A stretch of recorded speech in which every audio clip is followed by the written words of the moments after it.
Stormbreaker LS-58, the power of lightning. Let's go.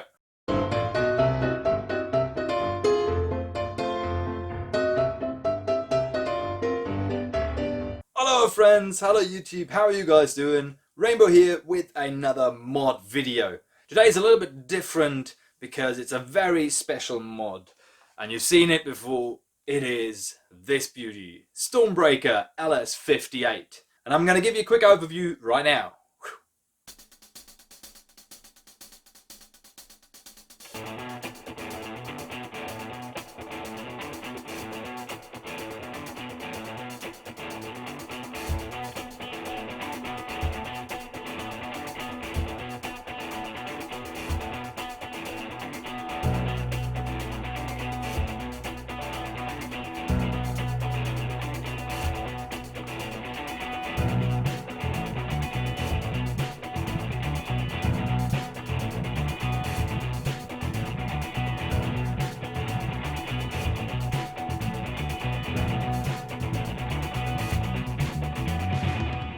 And back through YouTube magic, I hope you like this build. This is a very special build indeed, so let's talk about it. First off, what do we have? It is a Strivin integration. So it's a Strive and a Raven combined.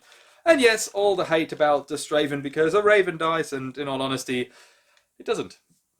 It evolves into something bigger and more beautiful. That's my opinion. But everyone is entitled to their opinion anyhow. So this is a very special blaster indeed.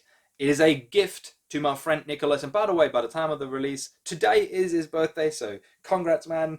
I hope this reaches you very, very soon. But yeah, he is a Nerfer from England. He's part of Team X, hence the color scheme, and he's also, you can know him as Jaeger cosplay, I believe. Yeah, I met him at FoamFest last year, and he was really cool to be around. Really nice guy. He did manage the raffle and everything, and did a fantastic job at doing that. And yeah, ever since then we've kind of been in touch about my work, and he really admired my Strivin builds, but he was honest about it that he couldn't afford to have me build him one, which is why I decided I'm going to surprise him with a Strivin build for this year's FoamFest. But then sadly FoamFest didn't happen due to reasons, and so I told him that I am building him a Strivin because, you know, he's a cool guy and I have 2 blasters that I can spare. And he was like, oh yeah, wicked. He was well excited about this. And then we started talking about details and what to do. And I'm really happy that we had this conversation because otherwise this would have looked completely different. Like, I had no intention of like making it look like this when I started the build, and it's fantastic. So let's talk about it a little bit in detail. It is a pretty straightforward Strivin integration. So it's a Strive and a Raven, and the way I always do them with this part of the Raven being still intact and on there to give it a bit more of a symmetrical sort of look. So the integration is done as I always do, which means Smoothcast 65D on the inside and Epoxy Scarp on the outside. Pretty straightforward. If you are German, there is a complete build with this very Strivin on my channel as well. If you're not and you need another tutorial and want another tutorial about how I built my Stravins, leave a comment and I'll make one, because I'm definitely going to build more of these. And other than that, not much done to it. Internals at the moment are stock, but not even wired, because he's going to rewire them himself with a setup that he chooses, and it's going to be powered with a LiPo through the original battery tray, and he might end up doing an extended battery door, but you know, that's up to him. Anyhow, what else did I do? I have the name here, Stormbreaker, which was his wish to call it, and actually that inspired the paint job yet again. One of these times where my brain was like, I'm going to do something completely different. And then he asked me, could you do it in my team colors? And I'm like, yeah, what's the team colors? He's like, blue and purple. And I'm like, sweet, yes, I can. And then he suggested, I told him that the number will be LS-58, so the running number, but he could choose a name. So he chose the name Stormbreaker. And that sparked the idea of this paint job. Before that, I was go, okay, let's just do, I don't know, basic purple and blue stripes and maybe some sponge paint and some other weird shenanigans.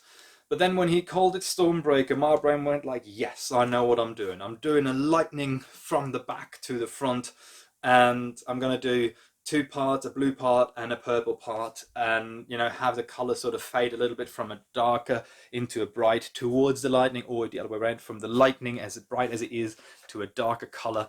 And that's how that paint scheme actually came to be, because he named the blaster like it did. This is built similar to most of my paint jobs, which means a primer, then automotive silver, and that's where I stopped. So the silver that you see here is the automotive silver. I then came in with a lot of tape and did completely mask out the lightnings. It took about 2 hours in total to have all the little bits and bobs of tape where they should be. And then I did airbrush the rest of the paint job. And this is actually the first time that I've done anything with an airbrush. So literally a day before I started painting this, I unpacked the airbrush, which is now sitting right here and is permanently installed to my desk, because I love airbrushing. It's so good. Like, why didn't I start this sooner?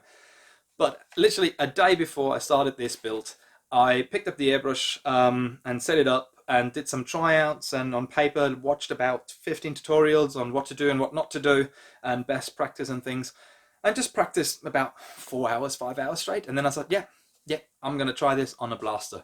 And I told Nick, actually, I'm going to try something without telling him what it was. And if it works out, it's going to look amazing. And if it doesn't, it's going to be chaos. Either way, it's going to be an awesome looking blaster. It turned out amazing. So, yeah, it's what I did is, with all the masking tape on there, I started with a light blue from here going up, fading into a darker blue, and with a pink fading into a dark purple. And so on each side it's actually 3 different colors, and then just a magic of airbrushing. So it's like a light blue, a dark blue, and something mixed of the two, and it's a purple and a pink and something mixed between the two. And that's all I did. And then I took an acrylic marker and highlighted all the letters and all the little bobs, and I painted this black. That's hand painted, you know, just painted this black. And then I added a vinyl decal on the other side right here, which he asked me during the build if I could put this on there somehow, and I can. Thanks again to my girlfriend, who has like the plotter and the knowledge of how to do things, and still haven't gotten around to figure this out. So she did that, put it on there, and then finished it with about 4 layers of clear coat. And that's 2 layers, no. Yeah, it's 2 layers of gloss and at least one, probably 2 layers of matte on top. Still shiny-ish, but not too bright. And yeah, just love it. So this blaster was so much fun to build. Again, Nick, happy birthday. This is yours. I'm going to put it in a post really, really soon, and I hope it's at your doorstep as soon as it can be. Makes it there safe and sound. And I hope that you're still as excited about it when you have it, and, you know, give it a proper internal setup, and then use it in the next Nerf war that we can play, that you can play. And I'm, you know, excited to see this one in the field. And for everyone else out there, if you want me to build you something, if you want me to paint you something, if you have any other questions or requests, the email for commissions and all that is in the description to this video. It'll mean the world to me if you as well leave a like and a sub to the channel, and check out my social media, my Instagram, my Facebook, and, you know, check out my Patreon if you feel like it. I really appreciate my patrons. You guys are amazing. Shout out, love you, so good. If you want to check out my Patreon and see, you know, more tutorials and all that, do it. And other than that, yeah, thank you for watching. Please make sure to check out the videos on screen now, as well as everything else I just said.